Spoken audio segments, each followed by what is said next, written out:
Last thing we're going to be talking about from MegaCon Orlando and the Hasbro Pulse panel is going to be that of some mainline items that they showed off and a bunch of teasers that Evan and Emily showed at the end of it.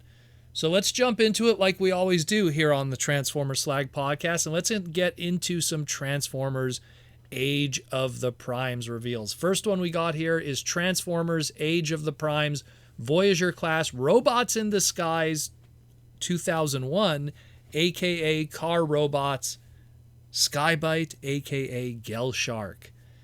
The fan favorite, the one who won the Transformers Hall of Fame fan vote in 2023, and now in 2025 we finally get an update of this version of the character. We had a few Cyberverse versions throughout the past couple of years, but those are kind of different in aesthetic than what is the Car Robots in Disguise version. We also had a Bakon one back in the day. This is based off of how he looked in Car Robots, how he looked in Robots in Disguise 2001, that specific design. And, you know, when you compare it to what we've gotten in the past, that original Car Robots RID 2001 version, that one's top tier. I find that one very hard to beat. There was a ton of paint put into that. The budget was crazy with that figure. It looked fantastic. I mean, just look at the surface paint for just the shark mode. Like, it's crazy how much paint detail they put into that. Very screen accurate. Granted, you know, it could be screen accurate because it was based off of tooling that was made long before when this figure was Transmetal 2 Cyber Shark. And it was great. Spring-loaded missiles, all kinds of great stuff going on there. Absolutely fantastic.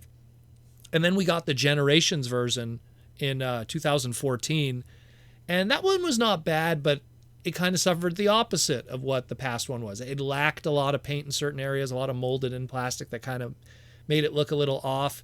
And then when we got later on in 2014, the same tooling but redecoed as the Takara Tomy Legends version, Sakamoto edition, the Gel Shark repaint, that had a lot of paint on it, looked a lot better, looked more like how it looked in the show. And it was appreciated, cool like sculpting and how the shark mode was with the shape and the curve. And now we got this one here, you know, and it looks really good. It looks really good. Obviously, I have a feeling this mold, if it had just a little more paint, would probably be even better than what we got all the way back in 2000 and 2001 with Car Robots in Disguise. This one here, it's almost there. It's almost there. It's got the missile thing going on in the mouth. It's got the same sculpt, the same kind of shape. I'm curious about how it sizes next to it. Obviously, it's not going to have the same gimmicks like the spinning hand and everything, but it looks really good. It looks really, really good. But I feel if it just had a little more paint budget, I think it would be number one. But I still think it's great. It gives people a modern opportunity to pick up this character. Again, we did get versions of him during Cyberverse and stuff, but it really wasn't the same thing and the same kind of goal that we were trying to achieve as fans when we have that. So very, very cool. I dig it. And then afterwards, going all the way back to Car Robots, now we go back to updating some of those Rescue Bots characters and taking them from their blocky ages 3 and under demographic and bringing them into the modern world. Transformers Age of the Primes Voyager class joining Gel Shark, a.k.a.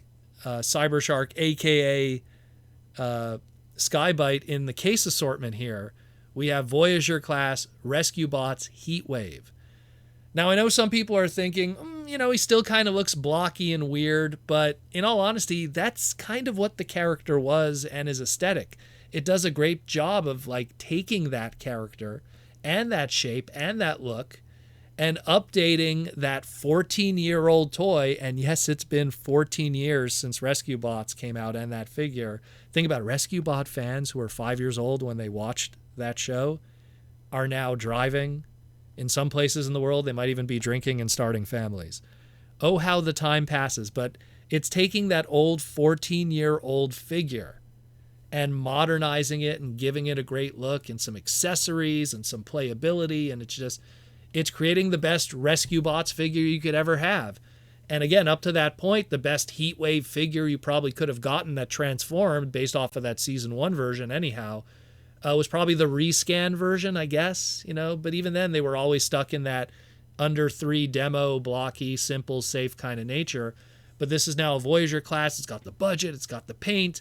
Energon axe that clips on. It has something called a heat blaster that's also like a translucent blue accessory. You got the ladder accessory. It looks great. I'm actually kind of curious what the repaints are going to be from this and the retools, because there's a little bit of fertile ground there of some clever ideas that I'll probably keep to myself for now and see what Hasbro does.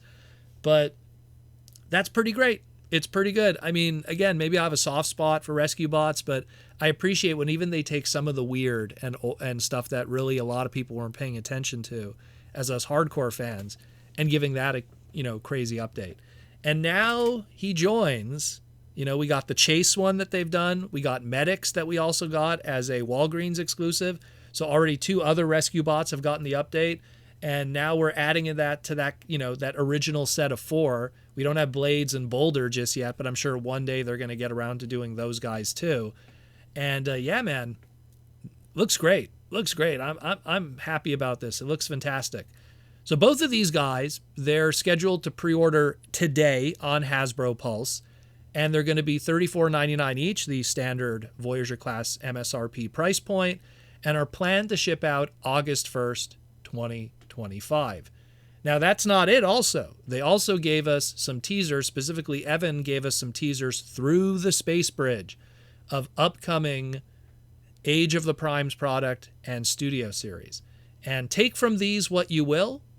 We'll get better information about these in the future. We've talked about them in some length when these were listings in the past, but we have here today Cybertron Excellion, Cybertron Sideways, aka Galaxy Force Noise Maze, G1 Sandstorm and G1 Slugslinger, probably a different Sandstorm, maybe a retool of what we got before, G1 UK Iron Fist, and G1 Pretenders Carnivac. That one's interesting. Transformers Devastation video game, Decepticon Ground Trooper and Decepticon Air Trooper. And finally, Studio Series 86 Perceptor with Ratbat and Ramhorn. Very cool stuff there. Hopefully we'll see more of those guys in the near future. But very cool stuff. Again, it's been a crazy past 24 hours for Transformers. We kind of had a very quiet week in the week of Transformers going up to this. But yeah, man, MegaCon's been crazy, and I'm pretty sure we might get a little more stuff here and there on Saturday and Sunday. So stay tuned for that. Tomorrow we're going to have the Transformer Slag podcast Saturday Night live stream. So I hope you tune in for that tomorrow at 8 p.m. Eastern Standard Time, 5 p.m. Pacific. Saturday night, we're going to hang out and talk stuff. If there's any updates, we'll update the news too with new images and everything, and take some questions from the fans, and just talk the robots in disguise like we always do. And again, thank you for listening to the Transformer Slag podcast. Thank you for hanging out this Friday on MegaCon and covering all the news. And I hope you're excited about all the product that's going to be coming in our Transformer world. I'll talk to you in the near future.